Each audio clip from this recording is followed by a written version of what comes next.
Welcome, folks. I'm Jaby Koay, joined by Achara Kirk. Hey. We're looking at Ryan George's How It Feels to Not Understand Cars. I know that feeling. Now, I think this is most people in the world. My dad was someone who understood cars. I was very fortunate to have someone like that in my life. Then he passed away, and so I don't know shit about cars. You didn't have to learn any small things for your driver's test? I guess you didn't, because I didn't have to do that when I came here, but in the UK... I learned a handful of things from being in auto mechanics class in high school in ninth grade. They taught me a few things. I think my dad taught me a couple things as well about just how to, maintain your car and be careful. But for the most part, yeah, I'm pretty ignorant. I remember when I had to take my test, my teacher was like, okay, these are the things you might have to know under the hood of the car, right? Under the bonnet. Yeah, it was just like, where's your wiper fluid? Where is your brake fluid? How would you tell if it is... Yeah, but it's so much harder to know that stuff today because cars are more electronic than they used to. It's even if you go with a full electric car or a hybrid, it's harder to identify all those things. They've made it more complicated. It's almost like Apple, They just made it more complicated to unpack this yourself and figure it out. I mean, that's why a lot of people who are car enthusiasts prefer older cars because they have more control over it. Even with manual transmission, which is what I drive, it's tethered to computers in a much stronger way than it used to be. Sure. So anyway, thank you, Ryan George, for allowing us to react to this. If you guys haven't seen it, we have an interview with Ryan George on this channel. Here we go.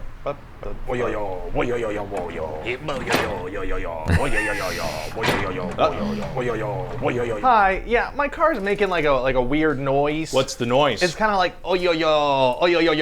What? It's like oh yo yo, like it's angry kind of. Is it like oh yo yo yo yo or oh yo yo yo yo? Is there a difference? Yes. All right, well it's like oh yo yo yo, oh yo yo yo yo. That's not, I'm gonna need more information than that. Okay, well there's also kind of like a banging noise. A banging noise? Yeah. Are you sure it was a banging noise and not a thumping noise? It might have been a thumping noise. Because if it's a thumping noise, you don't really have anything to worry about. But a banging noise or even a hammering noise, that's that might be cause for concern. It might. Those all feel like synonymous noises to me. It was like a clunking thing. I don't know. Clunking?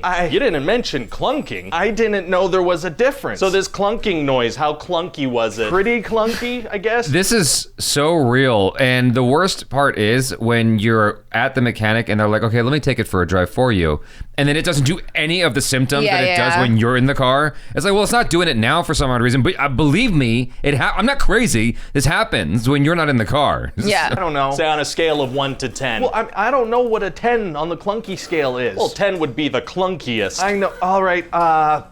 It was a 7. Really? I don't know. Okay, let me ask you something. Did you hear either a grinding noise or a grinding noise? Those are the same word. No, they're not. They are. They are. Check the exhaust pipe for termites every 10 kilometers. Is that a thing I'm supposed to do? You got any chicken wire under the hood? What is chicken wire used for? Well, 2 things. Number 1, keep chickens in. Number 2, keep predators out. Why would I have that in my car? You shouldn't have any in your car. That's like a farm thing. Oh my God. Okay, I don't understand how this machine works. Please just take a look at it. All right, I'm gonna take a look. Come back in about 5-6 hours, okay? How do I get home? I don't care. That's fair.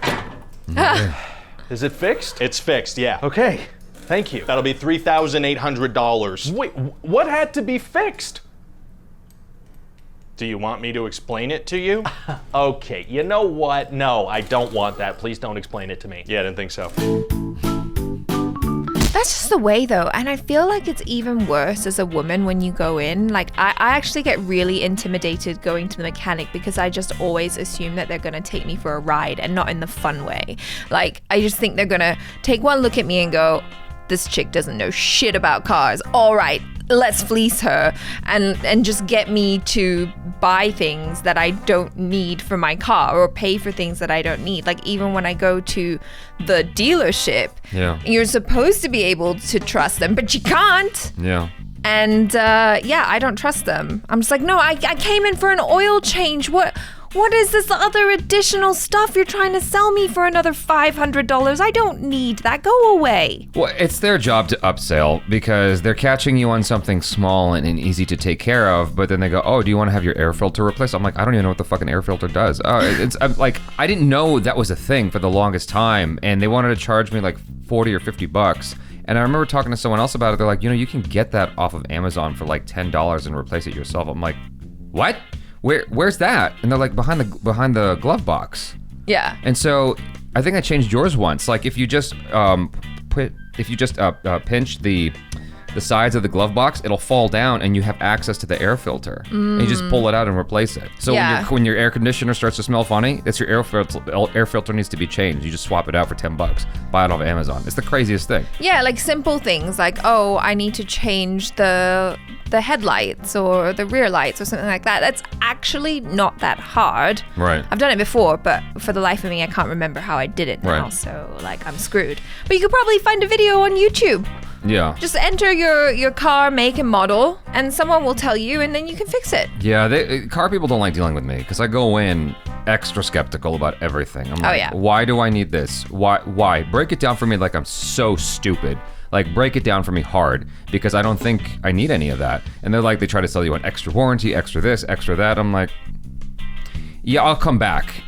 Okay, how about you talk to our manager? I'm like, I'm good. I literally had a car salesman chase me out of the car dealership once and yell at me because he was so frustrated, even though I was being nice. This happened to this is a true story. Like, I was there. My mom took me to the dealership because she wanted to make sure she wasn't getting screwed. I talked to my buddy who works at a dealership. And he's like, yeah, you don't need it. Like this, or this. The contract's bogus. And so I'm like, Mom, we gotta go. The guy was so livid with me. And he's like, how can you do this? There's a pandemic going on. I'm like, did he say that? He did, yeah. Oh, God. He tried to use the pandemic as an excuse for why you should buy all the extras because he needed to make a commission. Well, that's the thing. It's like, if he was nicer to me, he probably would have had me as a returning customer. And it's like, look, I just know you're bullshitting me, and I just need you to take all that out. If you take out the bullshit, we'll hang out. But when you try to bullshit me, I know what you're doing, and it's like the moment I sit down, salesmen hate me because they get the energy because I'm asking all the questions. No BS. Exactly. Yeah. Then they're like, oh, he's good. He should be a salesman. I'm like, don't fuck with me. Just what? Like, let's just cut to the chase. And so my advice to anyone who's like dealing with car stuff, whether it's repairs or purchase, is be as skeptical as possible. You don't need what they're trying to sell you most of the time. Yeah. So if you want that stuff, then cool. But, you know, oftentimes they're making a premium off the most random of shit. Oh, yeah. And like, I mean, I guess not all of us have the benefit of knowing someone who knows their shit. But if you do, bring them with you. Yeah, exactly. Yeah, because if you're like me and very gullible, then you end up buying stuff that you absolutely don't need. And then you come back home, you tell your friend, like, hey, I got this. And then you tell them everything and they go, why'd you get that? Yeah. And then you feel really shitty. Yeah. This is not just with cars, though.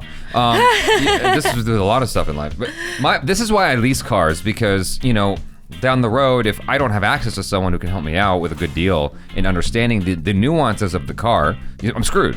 You know what I'm saying? Yeah. And so leasing just means I get a new car for a few years and I don't have to deal with all that like aging car bullshit. But anyway, this was fun, you guys. Thanks so much for hanging out. Hopefully you enjoyed that. Let us know your experiences, what you've gone through in the comments below. I'm Jaby Koay. This is Achara Kirk. Peace out.